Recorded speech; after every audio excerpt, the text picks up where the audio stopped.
Hey mama, if you're listening to this, you might be carrying a secret that feels too heavy to speak out loud. You look like you got it all together, you serve at church, maybe you even lead a Bible study.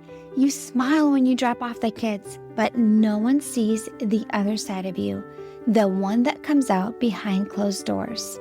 At home, you are a completely different person. You yell, you explode, you scream at your kids, sometimes in their face. You tell them to shut up. You grab them too harshly. You throw things across the room. You smack them in anger, twist their ears, spank them in rage, and immediately after, you are hit with a tidal wave of shame. You cry alone in your room and you whisper, "God, what is wrong with me?" You feel scared and disgusted by your own reactions. You're terrified that someone might find out. You wonder if your kids would be better off without you. You feel unworthy, broken, and too far gone to be redeemed. You try to fix this on your own. You listen to podcasts, parenting books, download freebies, but nothing changes. You keep falling back into the same patterns, and it feels like you are stuck in a cycle that you can't break. You don't trust yourself anymore, and if you're honest, you are afraid of who you've become. But here's the truth, Mama. You are not beyond hope. You're not alone, and with God's help and the right support, you can change. I'm Elizabeth, a mom of 4 and an anger management coach for Christian moms. And inside my Calm Christian Mom coaching program, I guide women just like you through a powerful transformation. This isn't shallow behavior management. We go deep. We address your triggers, your stress, your mindset, your nervous system, and the spiritual root behind your patterns. We invite God into every layer and walk hand in hand towards healing. In just 12 weeks, you can become a completely different mom, unrecognizable. One who leads with patience, not panic. One whose children feel emotionally safe around her. One who cultivates peace. This summer, I'm offering a Calm Mama Strategy Session, a powerful 15-minute one-on-one coaching session designed to help you uncover the root of your anger and receive spiritual, emotional, and practical support. It's your chance to experience what coaching is like with me before diving deeper into ongoing support. If we both feel like the full program is the next right step, we can talk about what that looks like for you. You don't have to keep living like this. Your family is worth healing, and so are you. Use the link in the show notes to book the Calm Mama Strategy Session.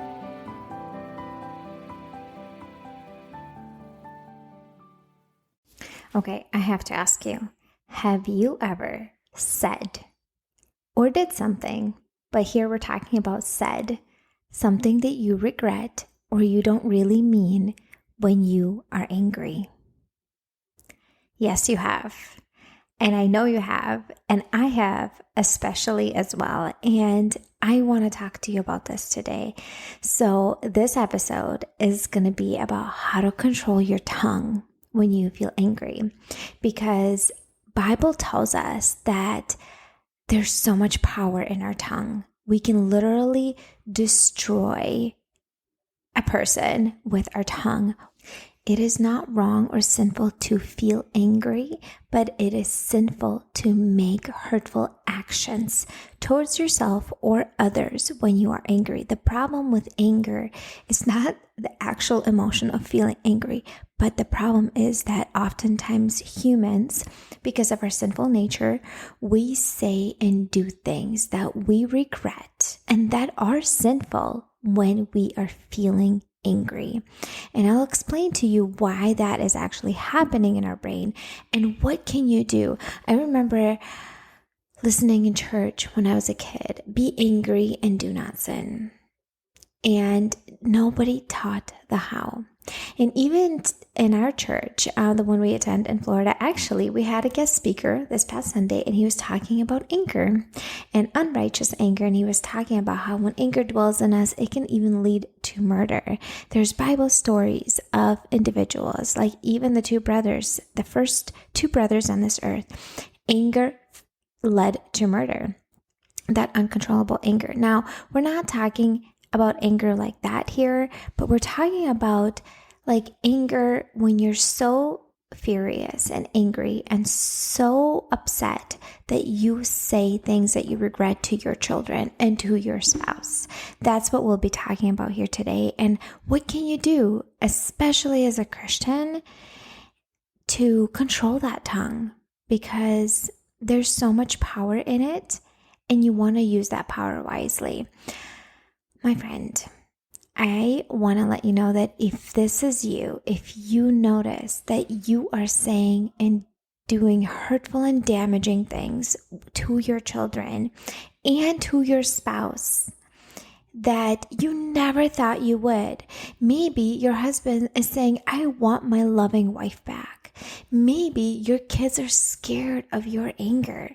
Maybe you're scared of your own anger because it's getting that bad. My friend, I want to let you know you don't have to stay there. I promise you there is a better way to do motherhood. You were not chosen to be a mom. By the way, you were chosen by God to be a mom. These kids were gifted to you. You were not chosen to do this job to feel like you're failing at it day in and day out.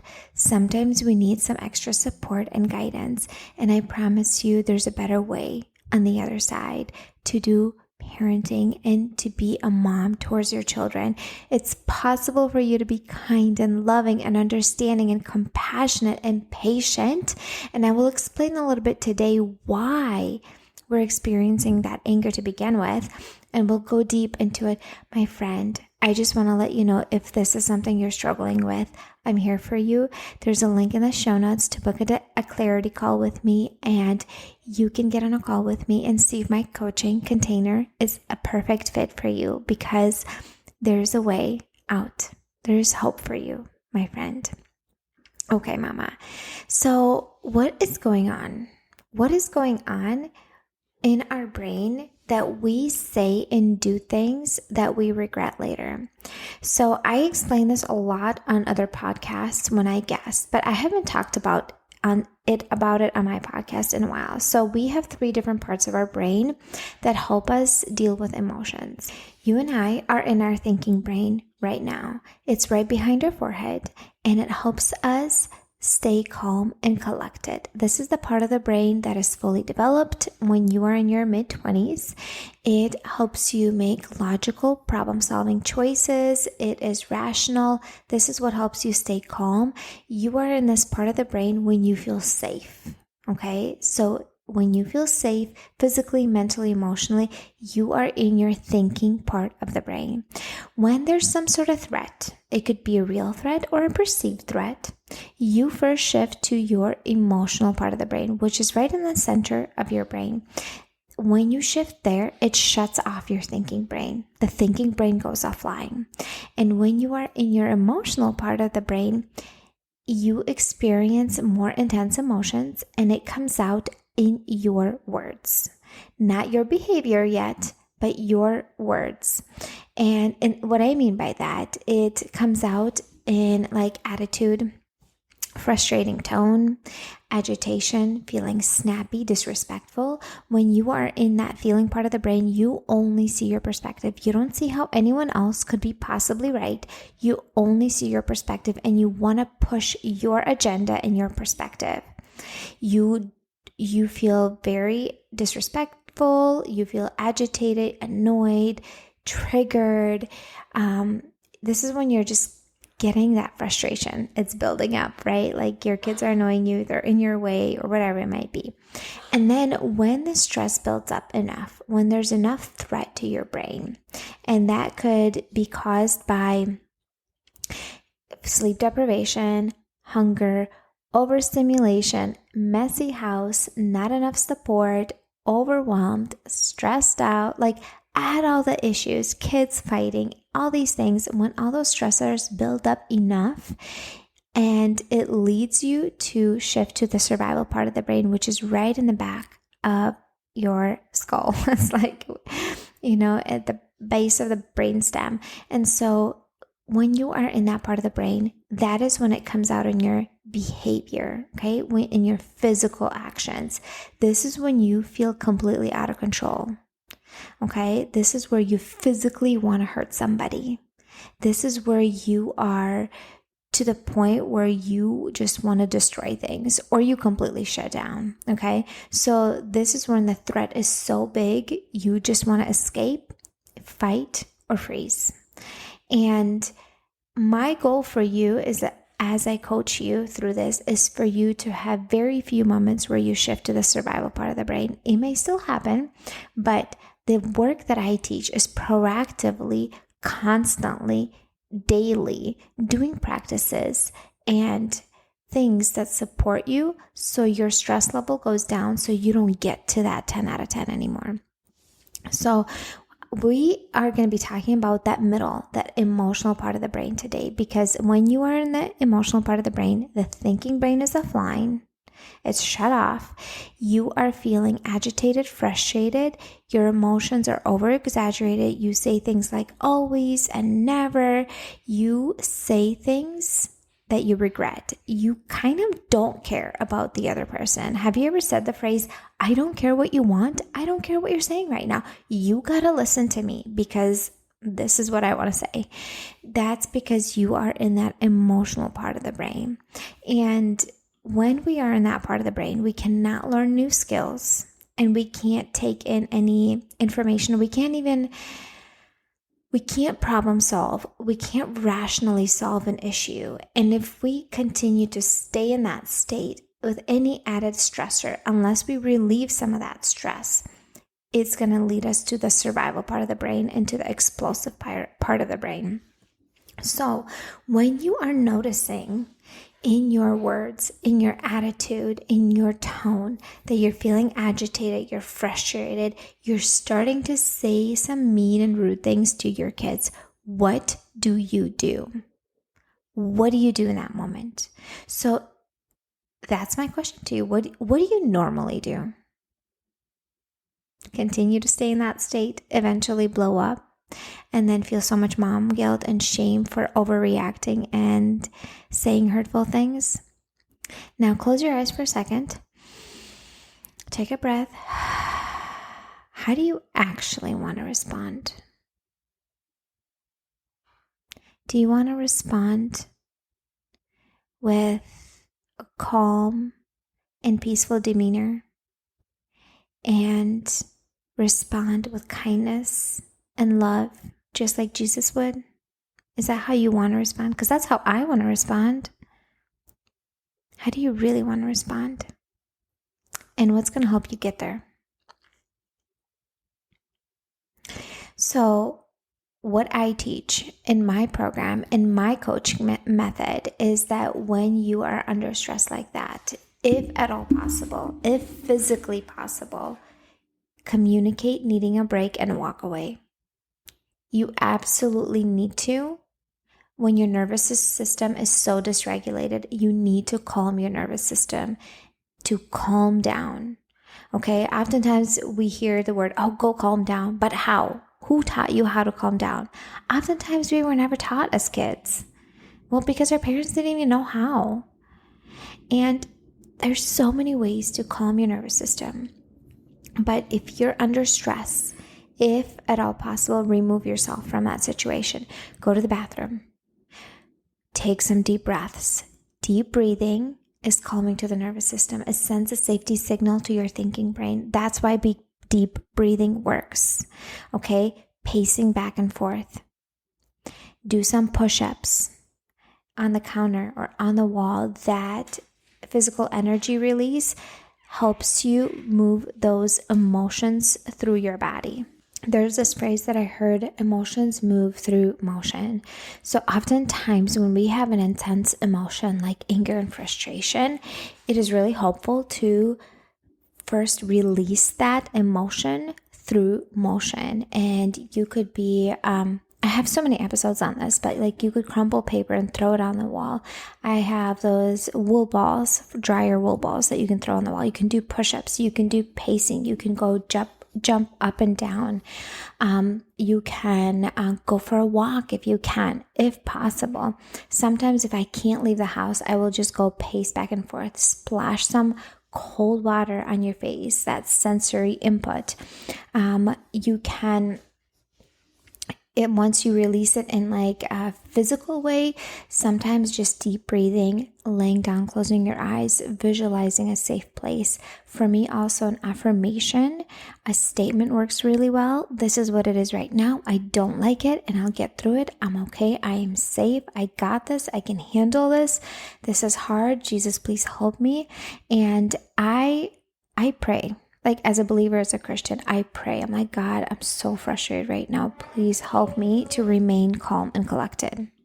When you pray, that is another way to calm your nervous system. That is also calming to your nervous system. You're inviting God into it. You're asking Him for support and help and guidance. But I would encourage you to remain in that place until you calm down. Okay, sometimes you need to ask your spouse to take over if they're present. Say, hey, I need to take a break. Please be with the kids. I'm feeling so frustrated and agitated and overwhelmed right now. I need to calm down. By the way, when I teach you in my program, I teach you a way to create space for this. What I mean by that is we're going to be looking at your schedule and your day-to-day life and things that are not serving you and the commitments that you have that are not serving you. Because if you're overcommitted and you're constantly running, go from one place to another, you will not have the space in your day to create this time for yourself to calm down, and you're constantly going to be overreacting. And that's not because you're a bad Christian. That's not because you have a spiritual problem. It's because your nervous system is completely overwhelmed and overloaded, and you're so stressed out and you have no time to decompress. Okay, God created you with limits. You have limits. And you need to respect those limits and honor those limits. Yes, there's mindset work that comes in with how to manage your thoughts, and we're going to be teaching you that too. I will be teaching you the skills when it comes to that, like in the heat of the moment, how do you change your thoughts? But if you're chronically overwhelmed and stressed out and your nervous system is just completely overwhelmed, it's going to feel so much harder, and it's going to feel insanely hard. And that is why you feel like you're constantly failing and saying things that you regret, because you're chronically overwhelmed and stressed out. And you don't realize that if you stay in that state, you will be overreacting. You need to remove yourself from the chaos and the overwhelm to calm your nervous system down, to send a safety signal back to your brain, for it to recognize, I am safe, I'm okay, everything is okay. Now I can respond in the way that I want to.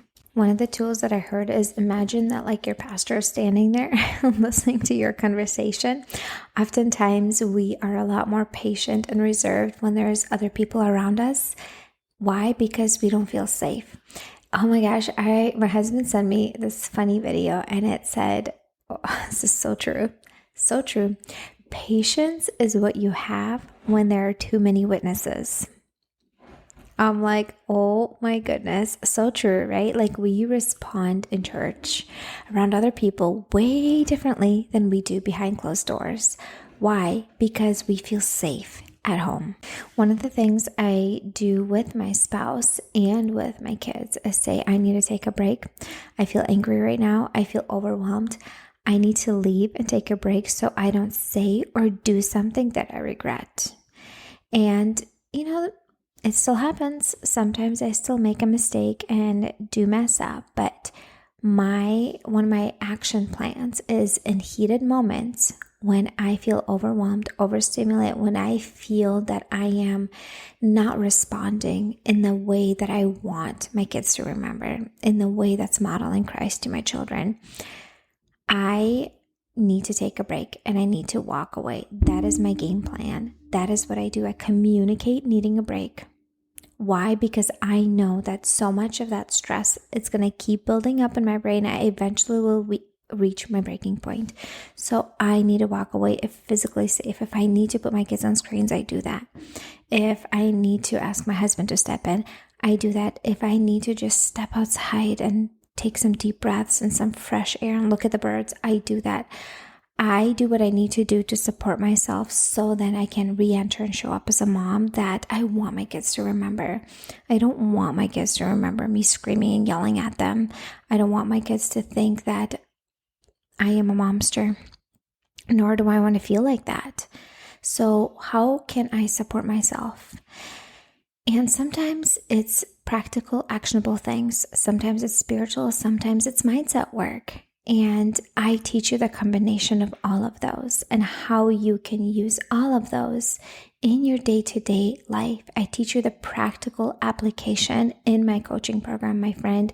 If this is something that you're struggling with, you are leaving a legacy with your children. It's either positive or negative. You are literally the most important person in their life that has the most impact on them.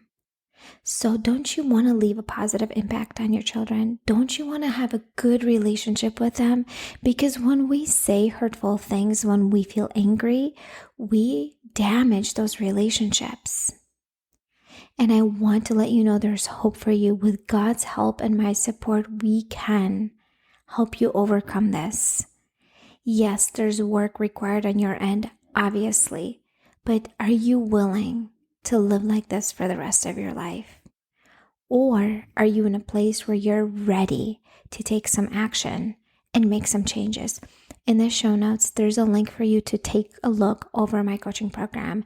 And if you are ready to take the next step and invest into yourself and actually your whole family, your well-being, your children's well-being, your relationship with your spouse, because it's going to all improve. It's not just you. You're literally investing into your whole family because you are the foundation of this family. You are the most important person to your children. You matter. How you feel matters. And your energy seeps into the rest of the family. If it's negative, it's radiating through the home. If it's positive, it's also radiating through the home.